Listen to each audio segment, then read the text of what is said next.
when I give away a bunch of free startup ideas, the exact playbooks of how to do it. And then I get a DM saying, I just hit 1 million ARR and I was able to retire my mom. If anyone has good ideas for AI startups, it's people who work at jobs they don't like. If you're listening to this, you're early and you can actually go and participate and create businesses around that. That's why it excites me. You have like this 5-step framework of how someone can build an AI business in 2025. Let's do like a quick 5-10 minute crash course on 2 AI products that I think would be really valuable to people. So, okay, before we get into the episode, I want to give some context to this conversation.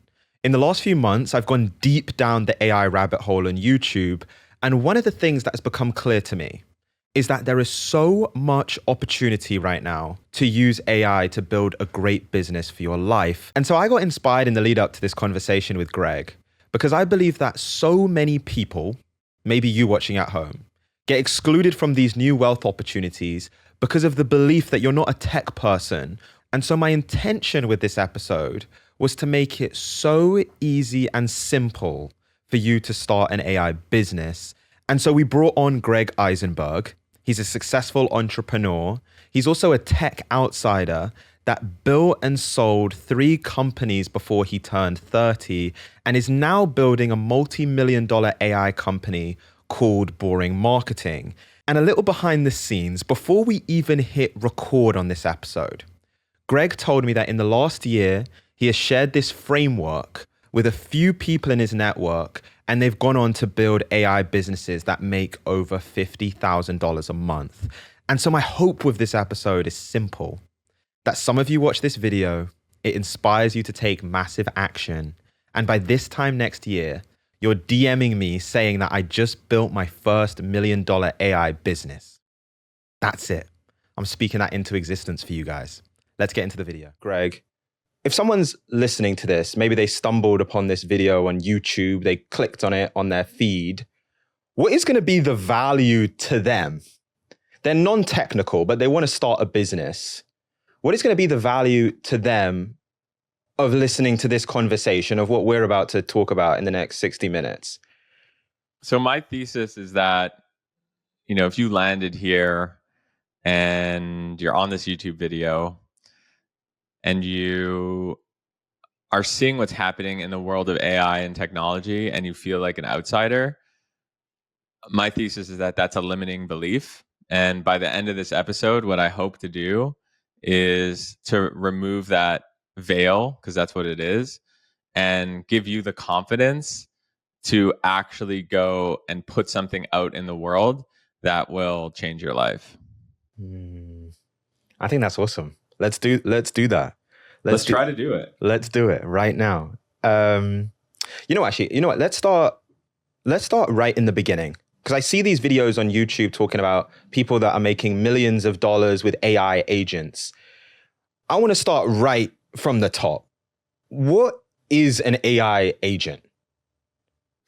Yeah, so good question.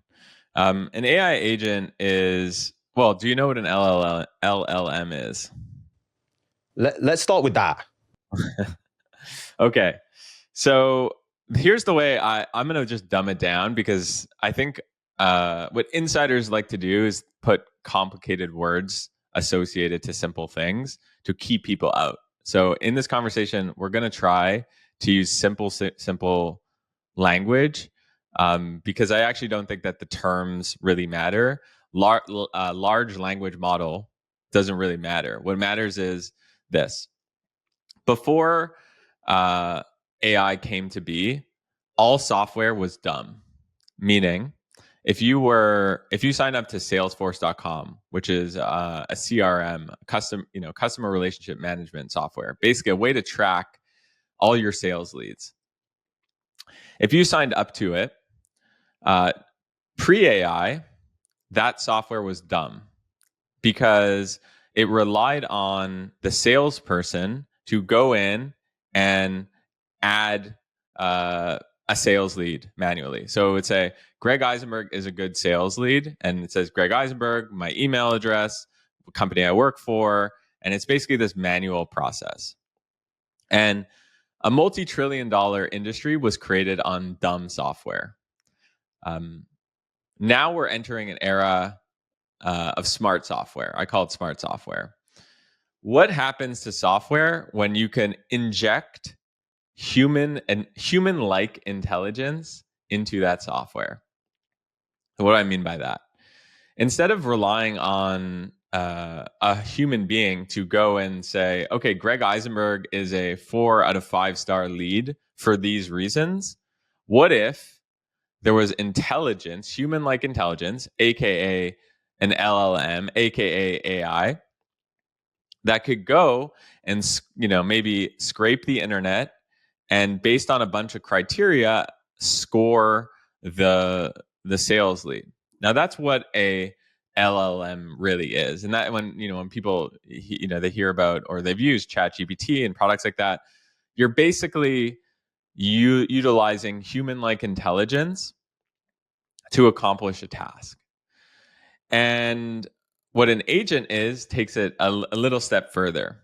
It says, okay, we've got human-like intelligence over here. What if we can create a human-like person to go and actually complete the task?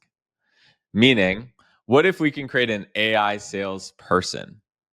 So what if you can go and say, I would like to close 10 sales leads this month. And the ideal customer profile is a CEO who is making between $1 and $10 million a year in their business. And they need to be in, England, let's say. Go and complete that task. In the past, you would actually ask a human being to do that. But in this new, smart software world, you can actually give a task to a human-like individual to go and complete it. Now, I want to just say one last thing before I hear your reaction to this. When I go on X or Instagram, whatever, I'm seeing everyone talking about AI.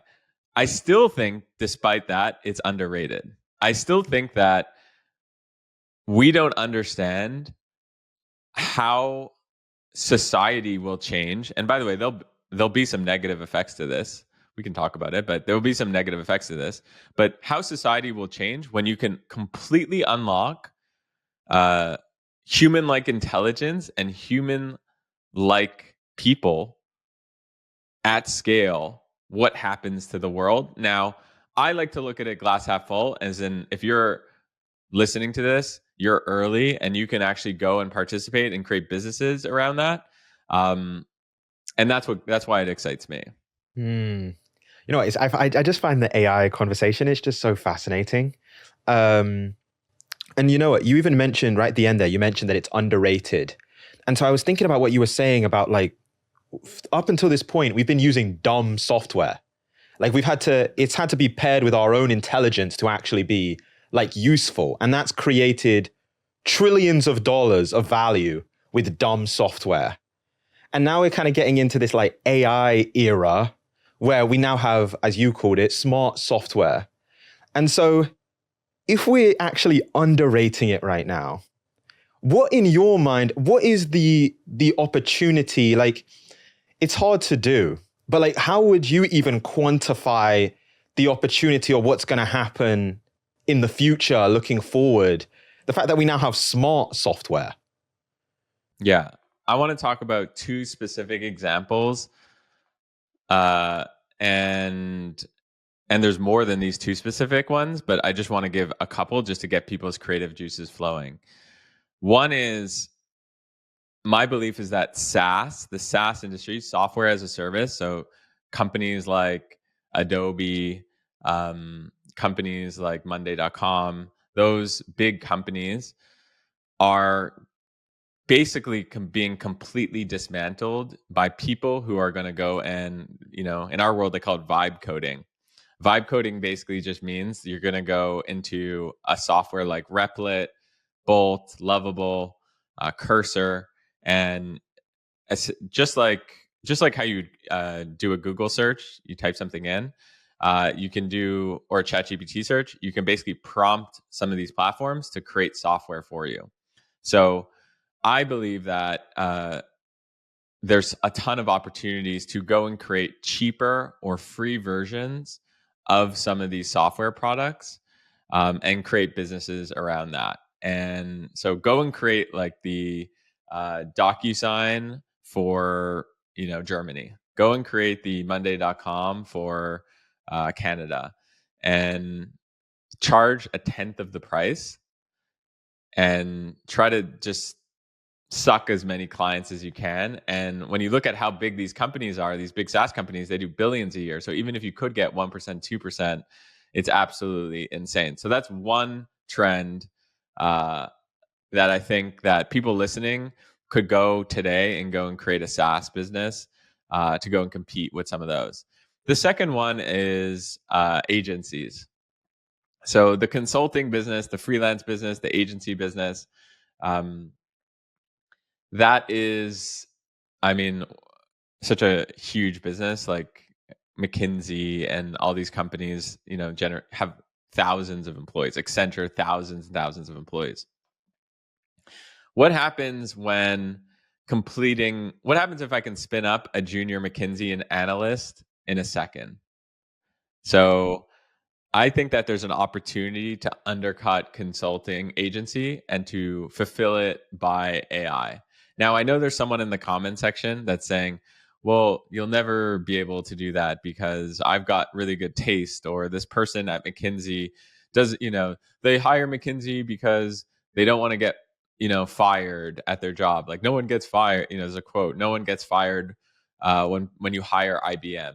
And or no one gets fired when you hire McKinsey. Why is that the case? It's the case because, people trust those brands.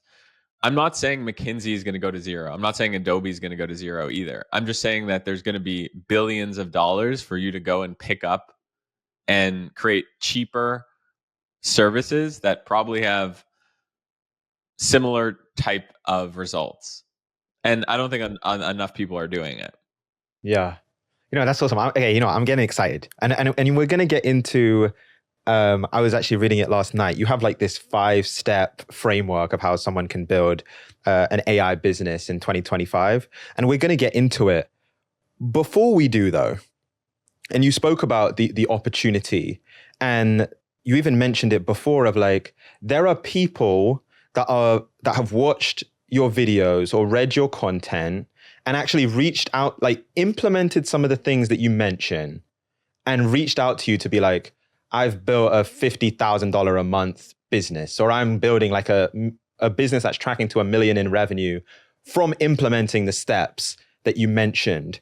And so I wanted to just do like a little thought exercise with you before we get into the frameworks, which is, let's say I had two groups of people, right? I have the group that watches this video and it's a complete waste of time to them. Like nothing happens after watching this video.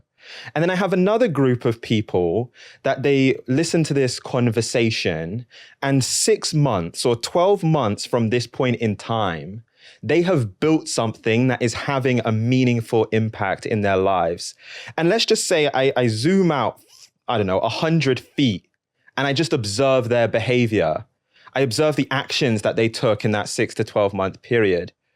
What did group 2 do that group 1 wasn't doing? Like the people that are successful in actually doing the thing and building the AI startup, what are they doing versus the people that aren't? I would say two things. There's two things that they are doing differently.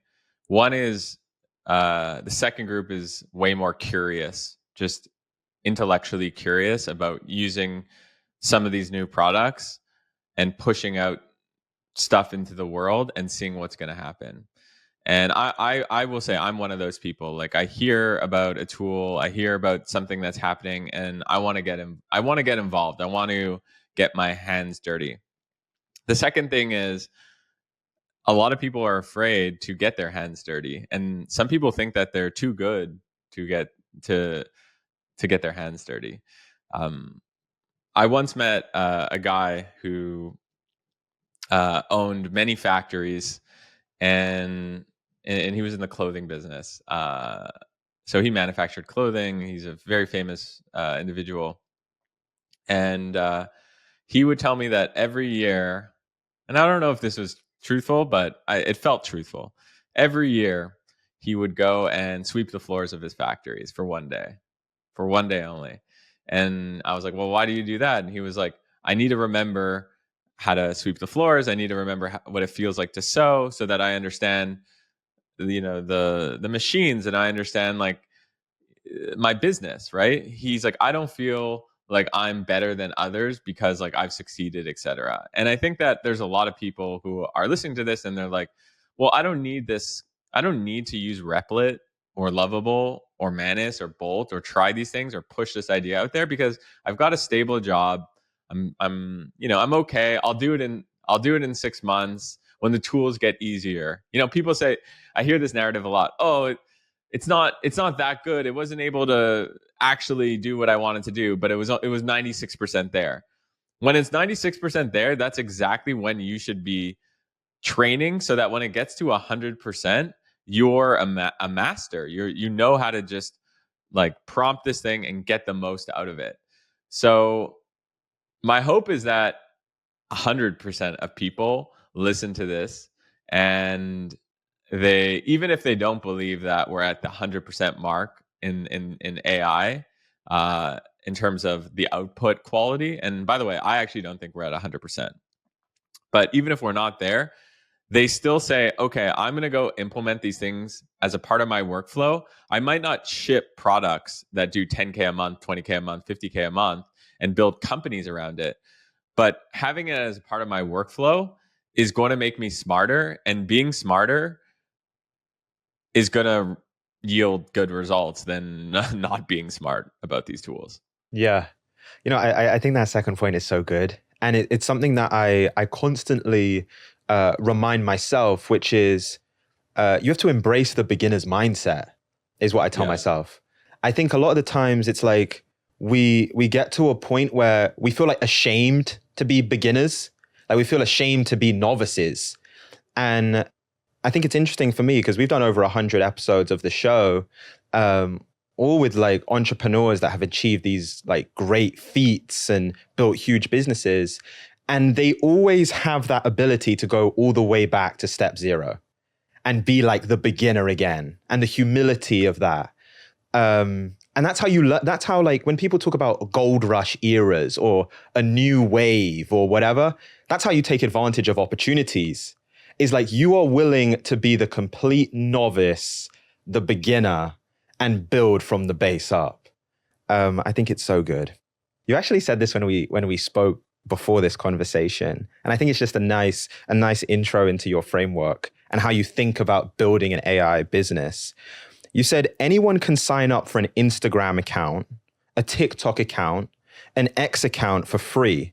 You have access to global distribution instantly.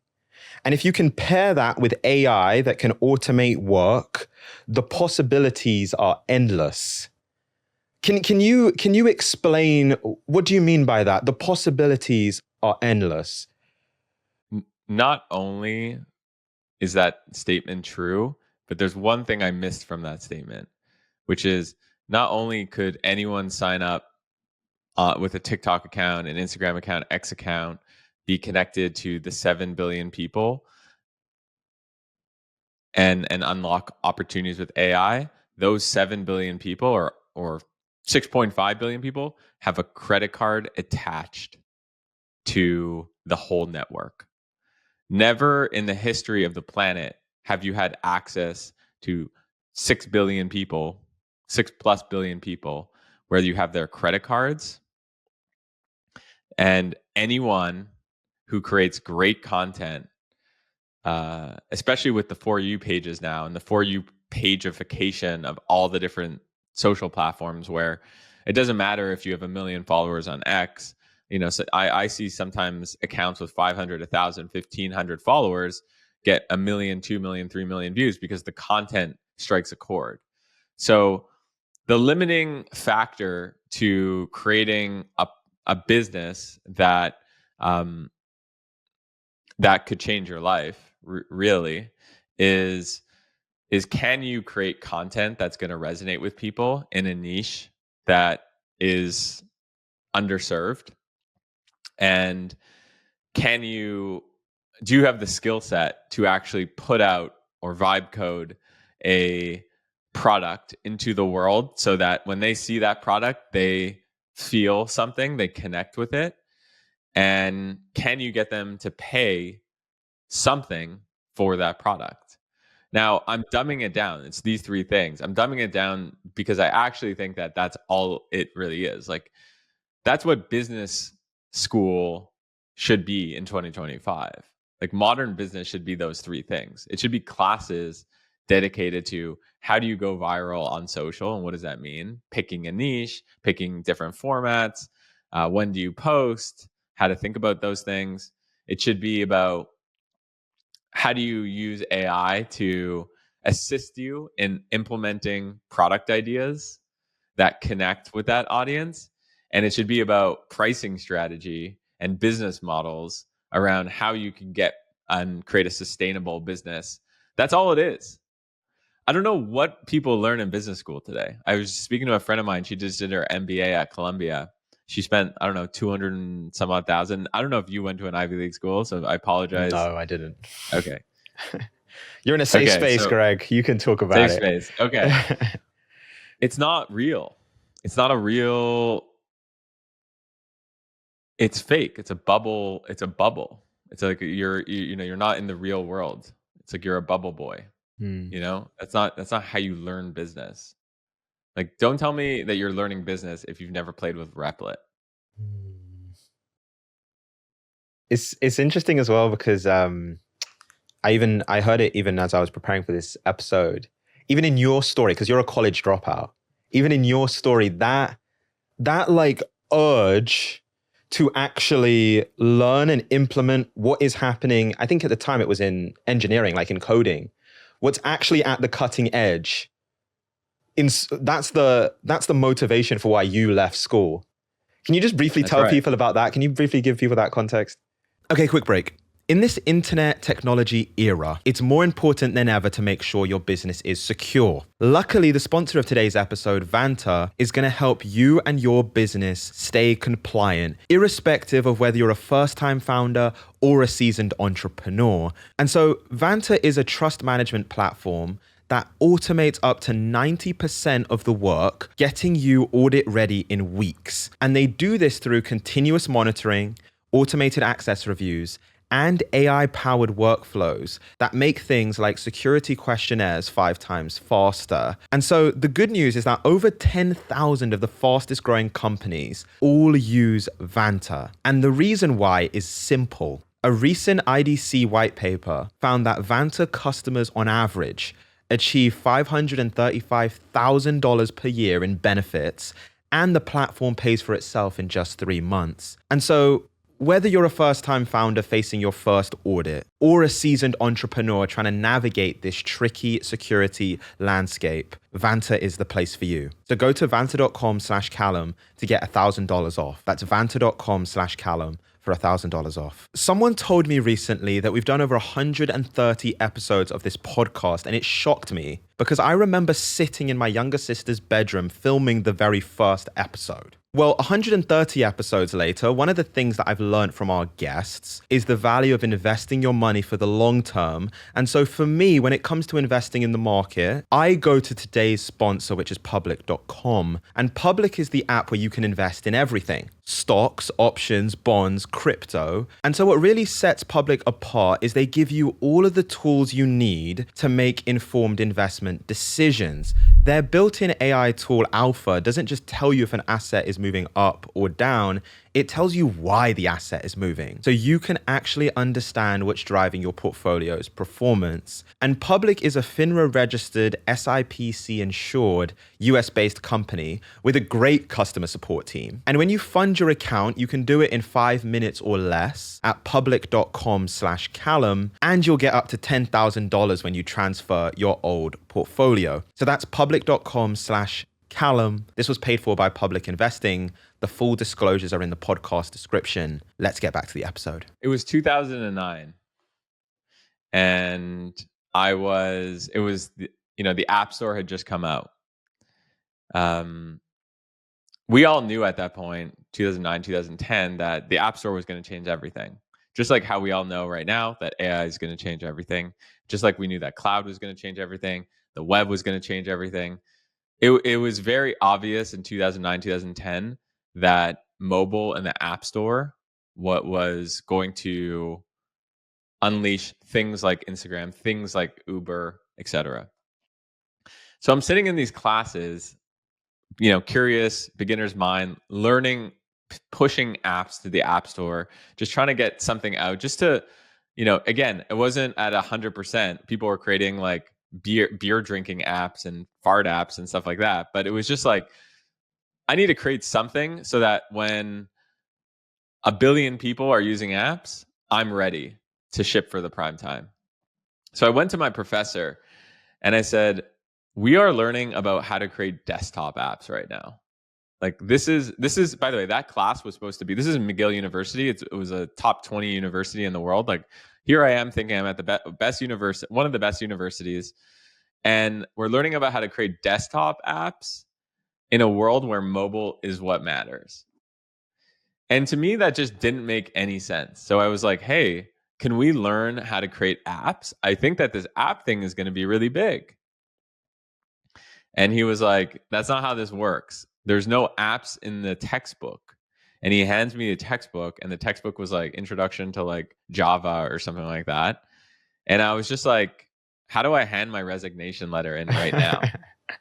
Like, if you're telling me that at the end of this degree, I'm going to be a computer scientist, but I don't know how to create and scale mobile apps, to me, that means you haven't done your job. You might have a narrative in your head saying like, yeah, I taught them computer science, that I need to teach them the fundamentals and then they can learn mobile apps on their own. But I had an insight, which was, I'm not going to be able to depend on anyone in my life. And I'm sure a lot of people think like this too. When my bank account was empty, it wasn't like I can call the professor and be like, fill my bank account. I learned computer science. Wasn't something I could actually fall back on. The only thing that you can fall back on is assets. Now, that asset could be in the form of financial assets. It could also be in the form of you've got 1 million followers.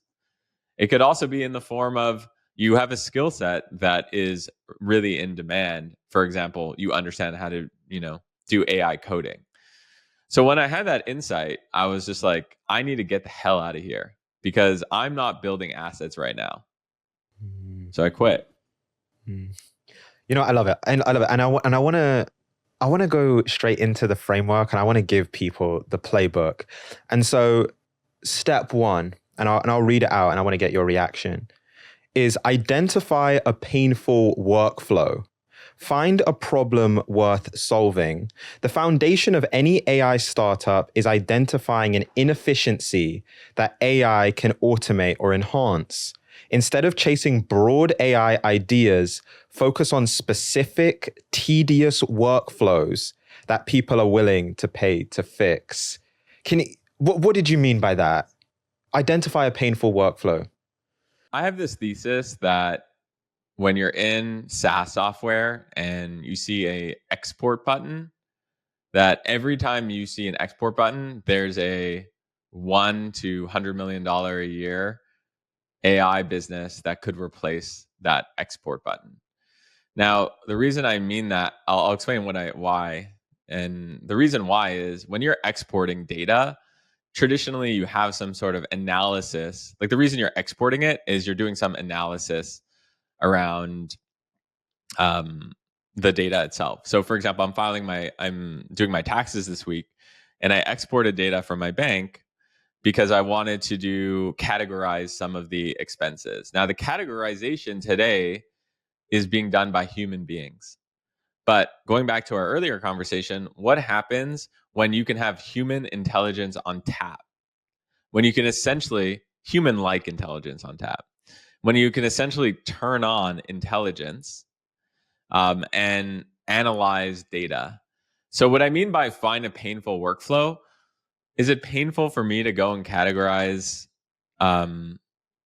my financial data? Like, Yeah, kind of. Like, to be honest, like I'd much rather be like hanging with my baby, or, pushing code, or designing, or being a bit more creative. And I think what people need to do is, in their day-to-day lives, when they see things like export buttons, and when they are a part of a workflow that they feel tedious, prompt yourself and say, if this could be done via AI, what would that look like? Hmm. You know what? Can you actually, because I want to make it so real for people, can you give some examples of companies either that you've built or you've seen other people build these AI companies where basically they identified almost like a pretty niche pain point and they've managed to build a tool around it or a service that is now generating millions of dollars for them in their business? Yeah, I mean, how much time do you have? Like, I'll just tell you one that I was looking at literally right before this call. There is a company called Icon. I'll share my screen. Can I share my screen? I think so. Yeah. So anyone who's created Facebook ads or Instagram ads knows that it's tedious. It's very tedious. Um, you have to find an actor, and by the way, I'm not involved in any way in this company.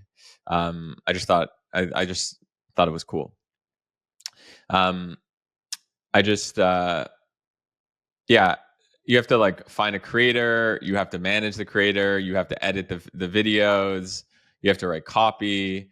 And the best, people who know Facebook ads know that the best people create hundreds, if not thousands, of ads and test the best ones, and they always need to be creating new ads. How tedious does that sound? It sounds super tedious, right? Yeah. So here, even on their website, they say coming up with 100 unique 30-second scripts is painful. Creating 3 permutations of each of the 100 ads makes the pain even worse. So their solution, first, AI ad maker. Think ChatGPT plus CapCut, but for making winning ads with AI in minutes. Ad GPT gets your ads to 80-99% complete. Make edits with AdCut, CapCut for ads, and prompt Ad GPT until you're happy. 3-person creative teams make 30 ads per month. With Icon, they make 300 and get more winners. That's a big deal. And by the way, look at these. Like, these are AI. This is AI, dude. Mm. It doesn't look like AI, but these are AI.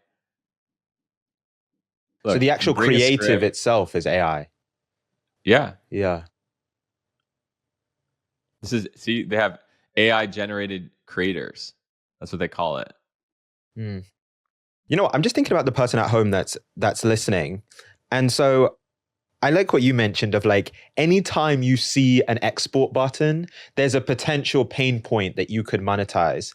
And so the thing that I would not push back, but the thing that I would be thinking is like, how does someone figure out the difference? How does someone basically figure out the pain point that they should actually act on?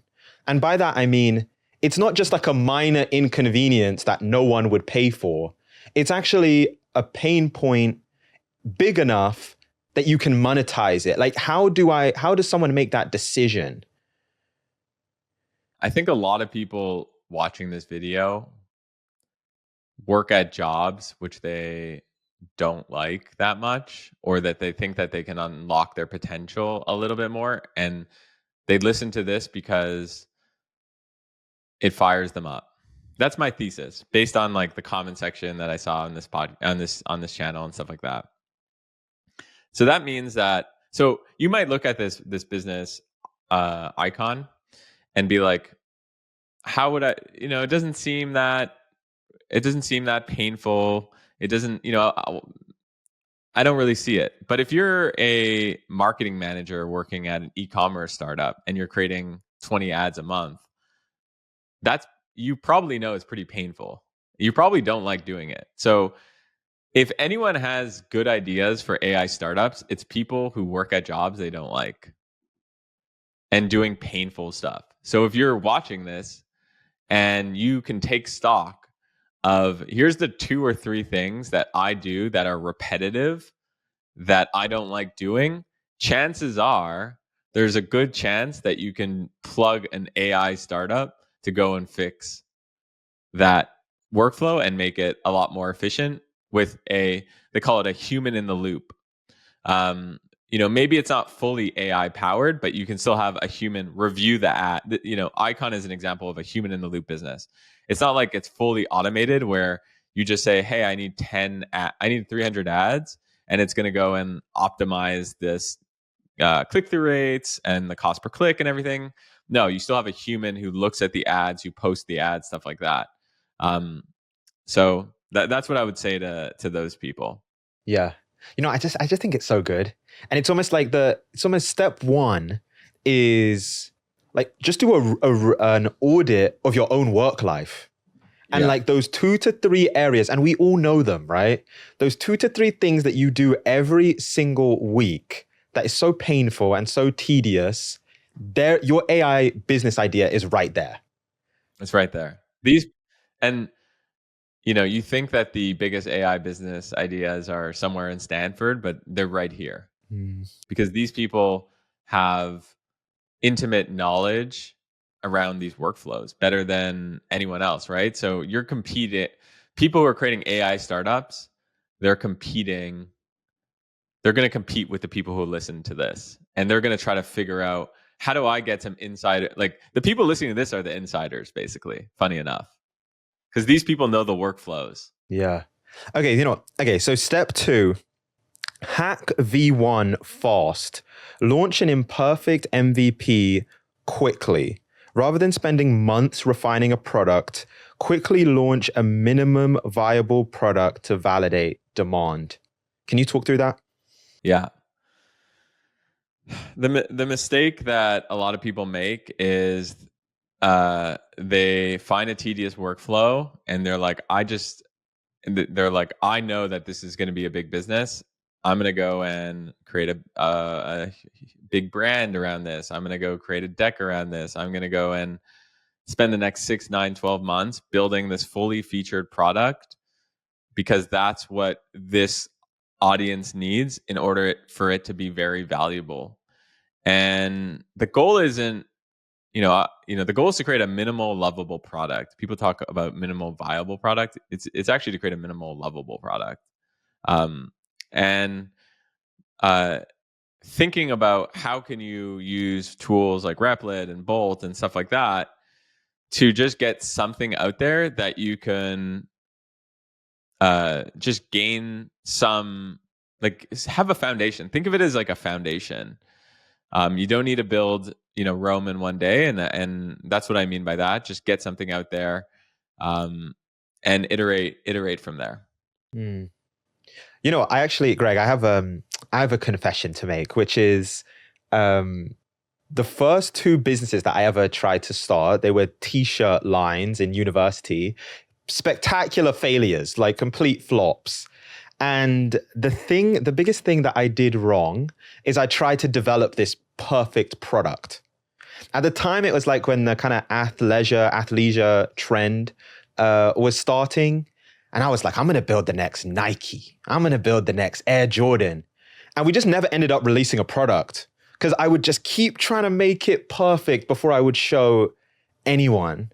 And it speaks exactly to what you're saying, which is you don't need the perfect product. You need the minimum lovable product. I think that's just so good. Well, I'll tell you why a lot of people want to create the perfect product, because it's actually similar to why people don't post on social media. So the reason why people don't post consistently on social media and build audiences is because a lot of the time they feel like they're getting judged by their friends and family. And it doesn't feel good to put out a tweet and get 0 likes, especially after your 40th tweet. And it isn't fun to post on Instagram and see no likes and just seeing a lot of shares, because you're like, the reason why people are sharing this is they're sharing it. My friends, quote unquote, are sharing this and they're making fun of me. And they're like, why is Greg posting about AI coding tools? That's so lame, or something like that. Products are the same way in the sense that we want to be proud of the products that we ship. We don't want to put something out in the world that we're not proud of. And that's why, like, a lot of us are Steve Jobs like, in the sense, it sounded like you were kind of like Steve Jobs-esque in the sense that you're like, I know what I want and I know what needs to get out there. And I have a high barrier for what makes an incredible product. And that's why I need to perfect it. But the way to perfect is actually just consistency and iteration. So the way you actually get perfection is to put something out there, get feedback, iterate from there. And I wish more people would just amp up the quantity of things that they put out there. And realize that as you amp out quantity, you will increase quality. Because I know that there's someone listening to this and they're saying, oh my God, his philosophy is just put crap out there and something will stick. And I'm not saying put crap out there. I'm just saying that what you think is the product is usually, instead of 10 features, it's usually one feature. And then the way to get to 10 features is actually by iterating your way and adding one feature at a time. I think it's like entrepreneurs and like just trying to build businesses. You just have an instinct of like, when you can put something out and it will be valuable, even if it's just to one person. Like a lot of businesses started out just being valuable to like a very specific type of person or one person in particular. And so, you know what, I want to actually, because you mentioned Cursor or Replit. These are tools that before speaking to you, I'd never heard of. Can you explain, or just, because I'm sure there's a lot of people like me. Can you explain or just show people what these tools are, what they do? Yes. Today, okay, how about this? Let's do like a quick 5-10 minute crash course on two products, two AI products that I think would be really valuable to people. So maybe let's start with using V0, which is a design tool, and then we could also use something called Manus, which is the talk of the AI crowd right now. How does that sound? Let's do it. All right. Share my screen. And we can go let's ship something. So V0, you go to v0.dev, I think. Yep. It's basically like an AI product designer. It's free to sign up. I don't pay for it. You can see my account is free. And we're going to see how it works today. Do you have a website that, an idea for a website that you want to build? It could be anything. Oh, an idea for a website I want to build? Yeah.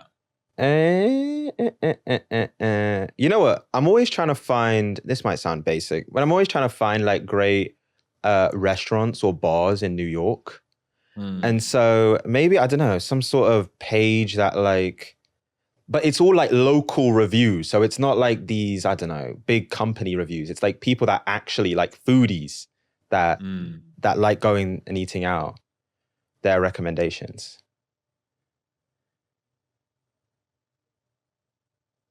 Oh, so you can literally just type that into, yeah, and it will design the site.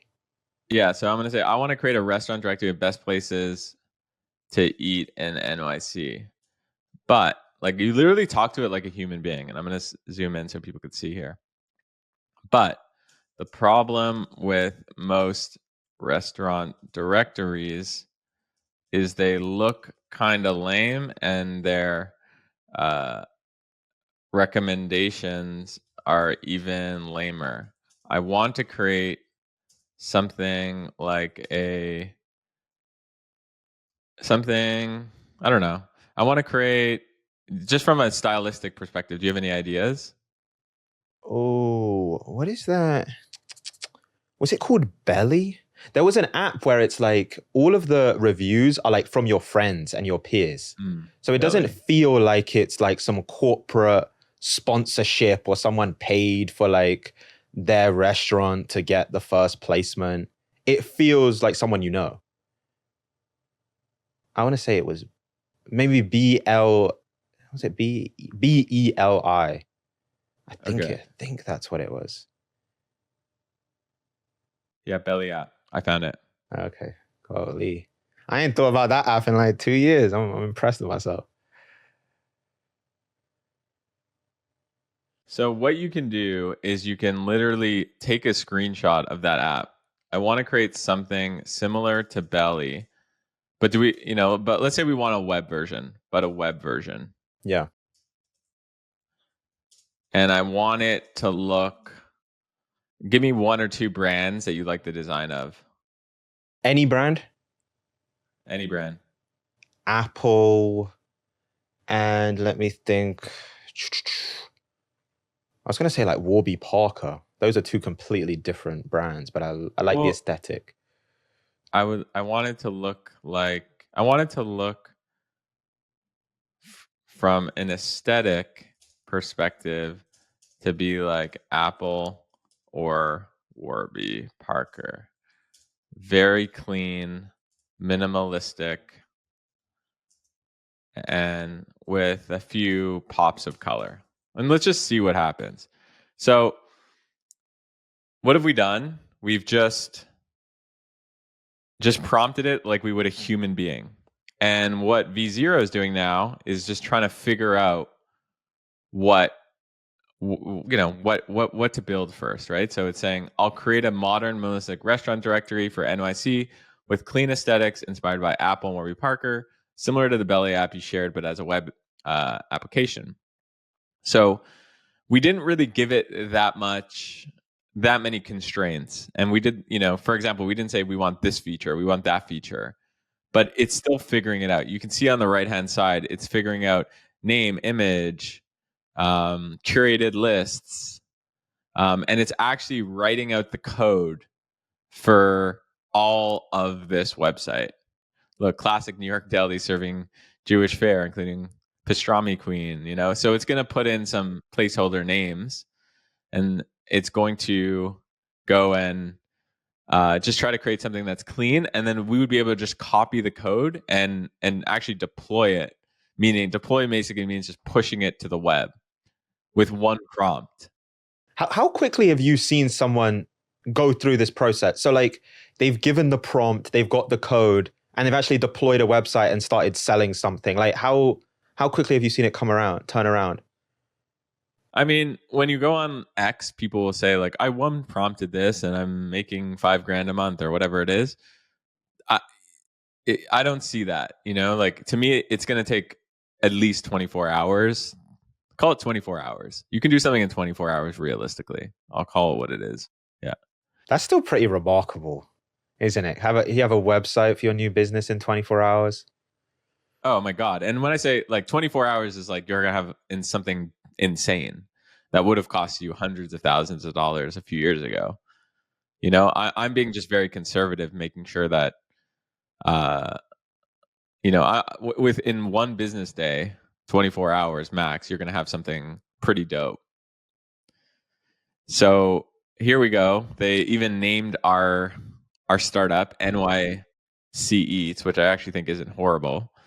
It gives, trending, new and notable date night, group dining. It's coded this, it's designed this, and if we wanted, we can deploy this to the web. With this, has a search engine. Is it the most perfect website of all time? Not really, but it's clean. And if I wanted to change the design, I could say, make a logo for NYC Eats, make it more colorful, add images for these things. And that's what you have to do to take it from like a 6 on 10 to a 9 on 10. So it's almost like I remember someone explained these kind of AI, these large language models to me. They said like a lot of people, and he was talking about ChatGPT specifically. He said a lot of people use ChatGPT like Google. Like, with Google, you just type in, like, I don't know, restaurants in New York City. Like, you type in what you want and it spits out a reply. It's quite transactional in that way. He said that with ChatGPT specifically, and it sounds similar here, it's more of a conversation. So like you give it something, it gives you something, then you give it feedback and something else, then it's this two-way street. And that's really how you get to this minimum lovable product that you mentioned. Is that right? Yes.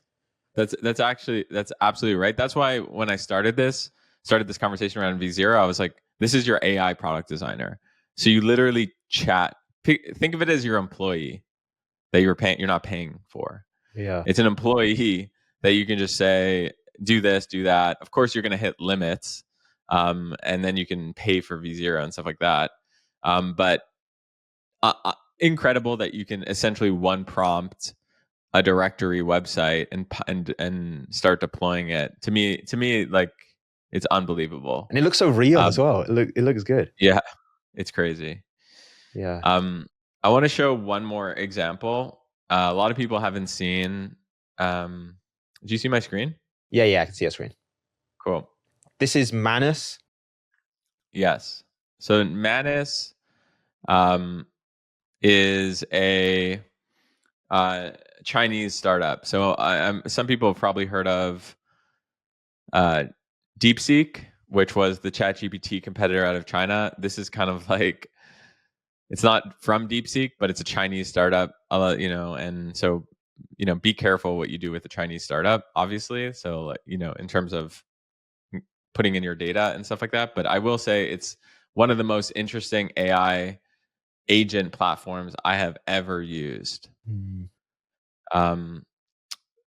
I asked it, for example, have you heard of Starface? It's like a No. pimple patch company. It's a pimple patch company. I think it does like, many, many millions a year in revenue. And I prompted it, can you design a CPG product? I'm looking for boxing and the actual product. The idea is a Starface competitor, a pimple patch, but for older adults. The reason why I said for older adults is the Starface branding is very like when you go to Starface, here, I'll show it to you. Like, it's like young, right? I think like I know what you're talking about. Because I'll see people in public, they have like these stars. They almost look like stickers on their face. Yeah, I know what you're talking about. Yeah. You see it? You see my screen? Yeah, I can see you. Yeah. Cool. So I was like, there's probably an opportunity to build something for older adults. And how I got here, by the way, was on my podcast, the Startup Ideas podcast. Someone was using a trend tool to figure out trends and basically helped realize this opportunity. So I just plugged it into Manus. In the past, I would go to my team and be like, go figure this out. But here I just plugged it into Manus. And it just started, look at this, researching. I'll zoom in. Yeah. Research, product and competitors in the space. It looks at all the competitors. It basically does a complete product analysis, goes through all the different competitors. It does like a whole research summary. It does the packaging design. Like, it tells me what my packaging should be. And if I wanted, I can. So for example, it says it should be a round rectangular compact case. It should fit in purses. It shouldn't be slippery. And then if I wanted, I can actually ask Manus to go and actually design what it looks like. Yeah. So it's telling me exactly what I should do for this audience. And the coolest part about Manus is it's a computer. So let's see if I can show you this. Okay, here we go. Wait, it created that? So this is Manus basically scouring the web. Like, it goes and searches. Like, it went to this research website where it looked at what's the market for patches. It literally goes like an employee going and literally researching exactly how to, is this a good business or not? It breaks down exactly what it's going to do. Look, it says research tasks, research Starface product details, analyze competitors. And then it shows the product design tasks that it does. all the marketing strategy tasks. It literally writes out the deliverables. Like it thinks like an employee, and it actually goes and scours the web and shows you, you know, you can actually watch it live, go and do this. And this took like 12 minutes, I think. Yeah. But you know, You know pretty what? incredible. You know what comes to mind? It's like having it's even more than an employee. It's like having a team. And so Yes. I can see how if you can find the right pain point, it's going to get you to that point of building that minimum viable product. And then even past that, it's almost like the engine for your business. And so you're able to build just such a profitable company without having like all of these employees and overhead. You know, I want to move on. I want to go through the other steps in the framework before we get out of here. And maybe I'll combine actually step 3 and step 4. So step 3 is grow distribution daily. Turn your product into a movement. AI startups fail not because of bad products, but because they don't have users. Daily distribution efforts compound over time and make or break a startup. Can you explain that? Yeah, I think a lot of people are going to vibe code. They're going to use Manus. They're going to use V0. They're going to put their startup live, and it's going to be crickets. And they're going to be like, "Wait, what? I didn't expect that." And in a world where the amount of products and software and startups are going to 100,000x because the tools make it so that something that, you know, cost hundreds of thousands or millions of dollars a few years ago now doesn't cost anything. The distribution is the moat. So what I mean by that is if you can create a system around posting content every day and growing your audience and positioning it like a movement, making it different, making it even look like from a brand and design perspective that it's different. So when you're in V0, I actually don't recommend that you design things that look like Apple or Warby Parker. I actually recommend that you make things look like the anti-Apple and anti-Warby Parker in a lot of ways. Make it look chunky, put a lot of colors, and post content every day, because that's what's going to get you customers at the end of the day. Yeah. There's only 2 ways to get customers, right? You either have it organic or you pay for it. And organic customers are always, they're better than not paying for it is better than paying for it, basically. Yeah. Let's talk about organic just for a quick second, which is, I think for me personally, I am so big on step 1. Like whenever it comes to doing something, I'm so big on step 1 because I think if you can successfully execute step 1, you start to build momentum. And so for the person that's listening, that's like, I don't have an audience right now. Like my following's not 0, but it's like close to 0. You know, I'm not Greg Isenberg. What would be your step 1 to them of like posting content in a way that if they commit to it over time, they're going to build an audience that they can then launch their minimum lovable product to? Can I show a PDF about this? Because I actually just wrote this down. Go for it. Okay, let me just pull it up. So I'm going to go through this 4-step framework on how to build an audience in 2025 in 4 minutes or less. And this is the answer to your question. So before I begin, I believe that the way to build businesses today is using a framework that I coined the ACP framework. You start with an audience, you build a community, and then you build a product. So your idea for an AI startup, you might want to just start as a Twitter account or an Instagram page and start testing what people like in that audience, start building a following so that then once you've got that, you can build a product for those people. Basically, the old way of building a startup was start with a product, then build the audience. Now the new way is start with an audience, then build community product. There's a 4-step playbook that I wrote out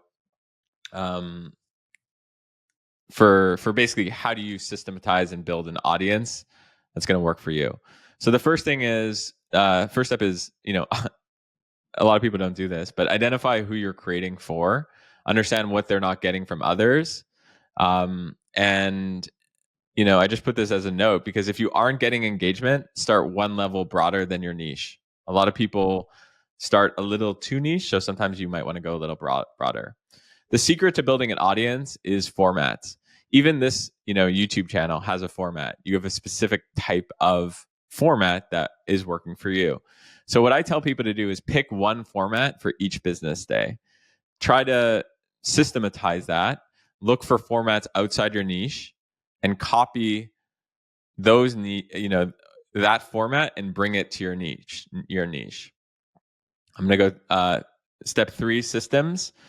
This is really important. So you're going to want to create your creative faucet routine. What I mean by creative faucet is find how you're going to get your creative juices flowing. So for example, that might be you listen to podcasts to get, your creative faucet going. And you need a strong creative faucet because you want to have interesting ideas and interesting content to share on your audience. So it might be podcasts, blogs, social, and then capture those ideas and I use a notes app, and then just schedule out those pieces of content. And the last thing is create a goal. So if you want to create an audience in 2025, just pick one primary goal for 2025. Now, a lot of people pick the goal of, I need a certain amount of followers. I think that's actually not a great idea. Think of something like a 25,000 person email list, $1 million in sales through social. So my point is the primary goal for your audience might not necessarily be followers. It might be something a bit more downstream like revenue or an email list. That's my advice to people around how to build an audience in 2025. Yeah. No, that's so good. I love the pick one format each day, because I think what I've realized with content and actually just businesses in general, that usually the thing you do on day one is not ultimately what is successful for you. And so from speaking with content creators that have got millions of followers, the thing that they do really well is, first of all, they post, because then you get feedback, and then they're doing different things. And they're looking for that spike. They're looking for that the type of post or the format, to your point, that when they posted it, instead of getting, 5 likes, it got 20 likes. Yeah. And as soon as they get that spike, they're like, oh, okay, that's the one. They double down and they continue to go up. I think it's so good.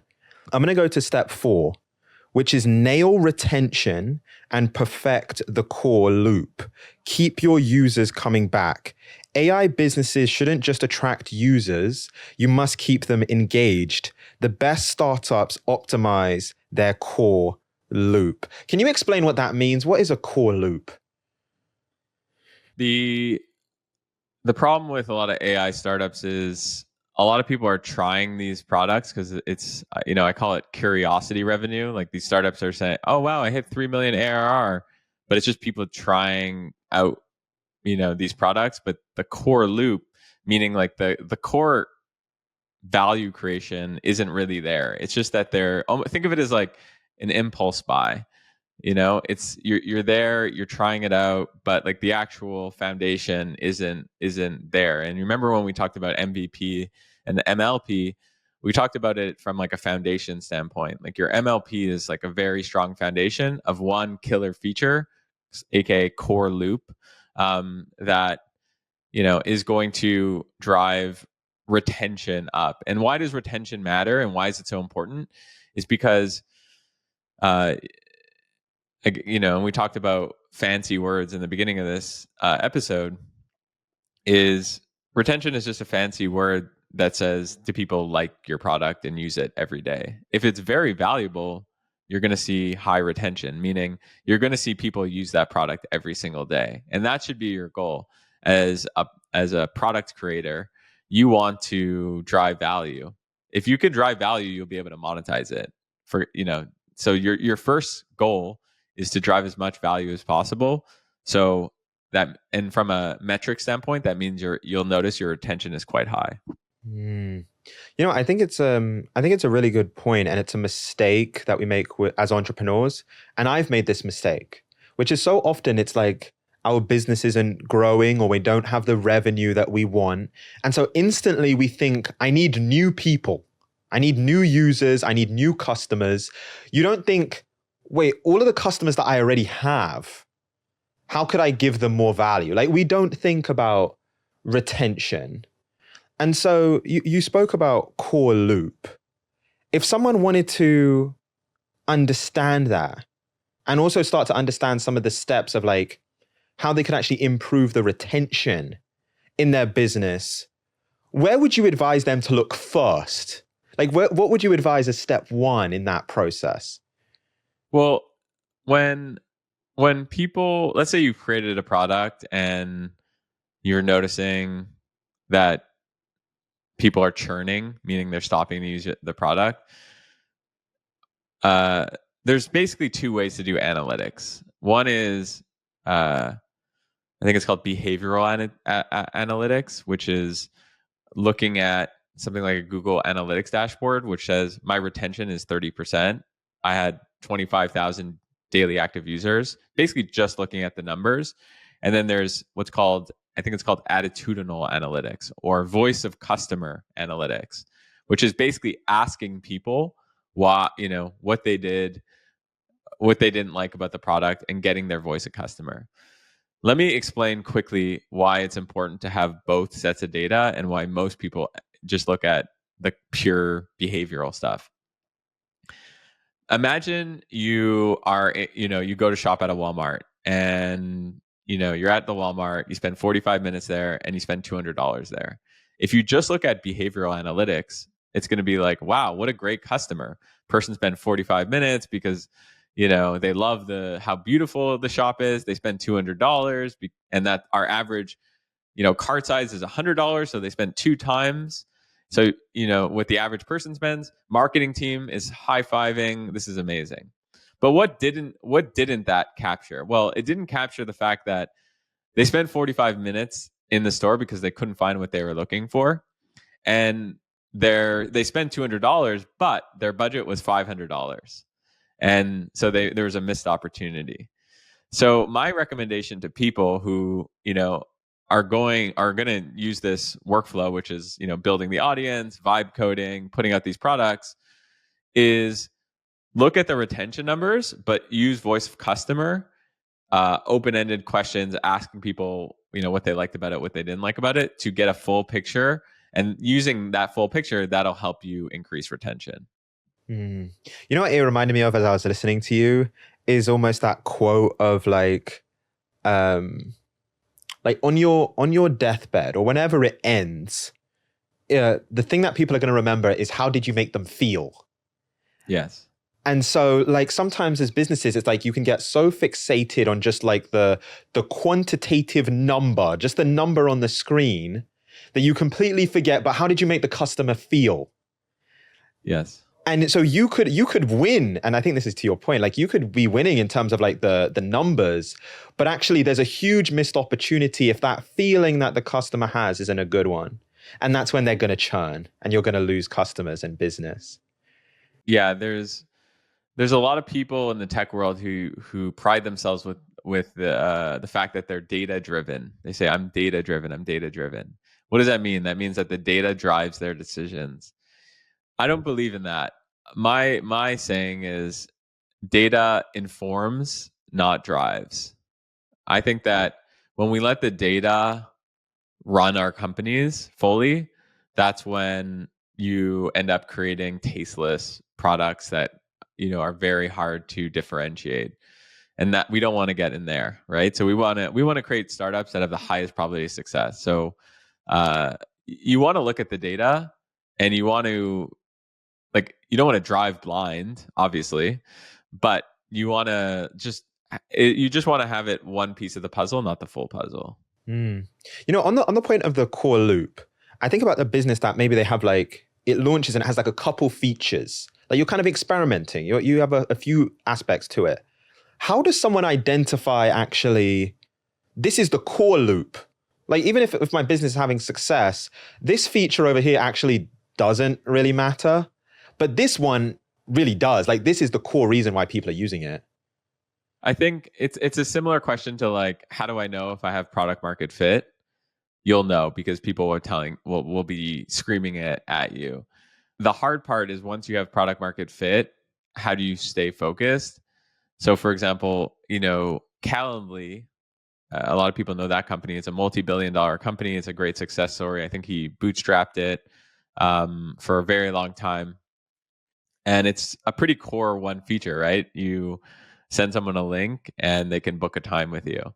Now, of course, they can build stuff around that. But for the longest time, they just focused on the core loop. They just focused on how do I make the best scheduling product out there. And you can schedule via Google Calendar now, but I still see more Calendly links than I do Google Calendar. I don't know about you. And I think it's because they focused on the core loop. Yeah. That's actually really cool of like, I think it's actually empowering in a way, which is you can build a multi-billion dollar business by focusing on like one core feature and then building a brand around it. Because I'm sure that's also part of it, right? Is like Calendly, like even in the name, right? You're like, I'm going to send you my Calendly. Like you don't think Google, you think Calendly first, and that's like the brand. But just they focused on just doing one thing. And it's led to that result. Absolutely. On step 5, partner with creators to scale. Leverage influencer-led growth. Many AI startups struggle to scale because they only focus on the product, not on community-driven growth. Creator partnerships help you break into markets faster and build trust. Can you talk about that? The PDF I went through, How to Build an Audience in 2025, that's the blueprint, but it's going to take time. You know what I mean? Like it's going to take time. So the question for people is, does it make sense to try to get creators, give them 25% of revenue, 40% of revenue, 50% of revenue, just coming up with creative deals to be like, you've got this audience of X amount of thousands of people. I think that this product they would love. How can we make this a win-win? And positioning it like that and give them the revenue. It doesn't mean that you need to do it with them forever. What you're in the background, you're still building your own audience. So you might be able to reduce your dependency on creators, in 2 years, 3 years, 4 years. But I do think that a mistake a lot of people make is they don't go to creators and try to figure out how can we make this work for you. I think you're right. And I think I would assume, I don't know this, but I would assume one of the biggest reasons is, let's say that I'm at the point where I've launched my AI startup. It has good traction. Like we're making a good amount of money. I know that like I have the product market fit. I figured out the core loop and it works.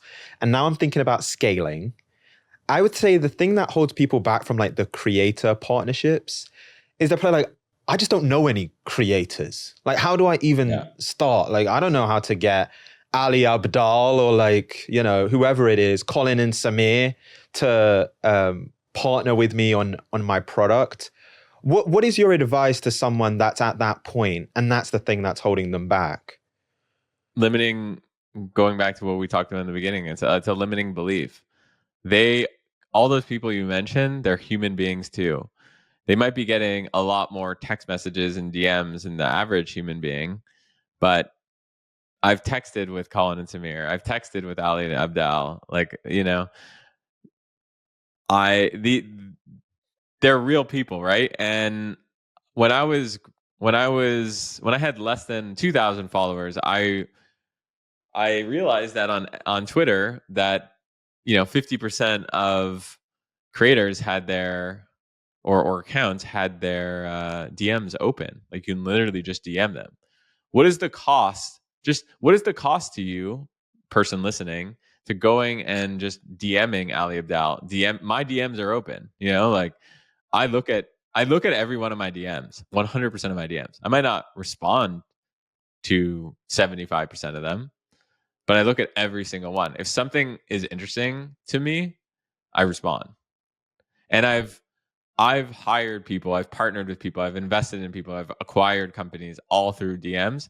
And when I was just starting up in the early days, I would reach out to people, and it sucks. You have to be okay to get rejected, but like 1 in every 100 DMs, you get the most interesting conversation of your life, and it's worth it. And just, what's the downside? People have to ask themselves, what is the downside? It's free to do. Why are you not doing it? You know what? Here's where I want to end, and I want to end with giving people something which I think is so valuable in life. Like, even just taking out the AI business, I think it's just so valuable. What that is, I've realized at the end of the day, this game, or like business, it's all about relationships, right? Like that's what you're getting at. Is there's always going to be a ceiling on your success and a pretty low ceiling on your success if you don't have the relationships piece figured out. And we live in like this incredible age where anyone on this planet you can actually reach who has an internet connection. Maybe not anyone, but mostly everyone you can reach through social media, through cold DM, cold email. And so as someone that you've slid into people's DMs and built connections with an Ali Abdal or a Colin and Samir, or like other people in your network, what would be, and also as someone that gets these DMs and emails, what would be your advice to someone? If you could give them just one piece of advice of like, look, you might not have followers, like you might have under 1,000 followers, under 2,000 followers right now. But if you follow this one piece of advice and you send the requisite amount of volume, you will get a response from someone that you admire that could be useful to your business, could be the person that 10x's, 100x's what you have going on right now. Like, what would be your one piece of advice? Okay, I'm gonna answer that question through a quick story. Okay, I had a startup 2016 or so called Islands. It was like a Discord competitor. It eventually got sold to WeWork. And one of the reasons why it sold and we got multiple offers and stuff like that was because we were in the press all the time. And after the transition, after the company was sold, a bunch of people asked me, how, I saw you on all, like you guys were everywhere. How did you get so much press? Which agency did you use? And I said, I just did it myself. Oh, did you know a lot of journalists? And by the way, this is a time I had like very few followers, like no followers basically. And I said, no, I just DM them on Twitter. So, okay, how did you do that? Well, here's what I did. I made a list of 175 journalists that I thought might cover the story. I would create a 30-second selfie video where I'd be like, hey, Caleb, my name's Greg Isenberg. I'm working on Islands. I thought that it might be interesting to you for XYZ reason. And I had an ask at the end, which was not cover my story. It was basically like, can we meet? Can we chat? By the end of that chat, I'm going to give you value, value, value, value. The success rate of that video was, kind of staggering, honestly. And I don't think enough people are empathetic to the Collins and Samirs and Ali Abdals in the sense that they don't put themselves in their shoes. They're getting bombarded with all these DMs. So how do you stand out and create something that's going to create value for them? Well, I think video is one easy way. Even using something like a Loom or something, sharing your screen, sending it to them, giving them value. I've had people who've DM'd me value, and I've brought them on my the Startup Ideas podcast, which has like millions of listeners a month, just because they're like, hey, I thought you'd be interested in this video, and I was like, you should come on the pod to talk about it. Random person, 600 followers. So it happens. Shoot your shot. Be different. Use video. Add value. It's not rocket science. Yeah. Greg, you've been awesome, man. You've been awesome. And as you were sharing that, I was like, because I was I think I actually put this on my Instagram. I said this year, this show is gonna like shock the world. Like the level of growth that we're gonna experience is gonna shock the world. And I want to get some of the biggest guests, obviously, that we've ever had this year. And And that strategy and method that you just explained, I want to try it. And I feel like we're going to land some pretty huge guests from doing that. So Greg, thank you so much, man. I appreciate you. My pleasure. Keep it up. This is awesome. It's been amazing seeing what you're building. Thank you, mate. No, this was great. I love this. This was awesome.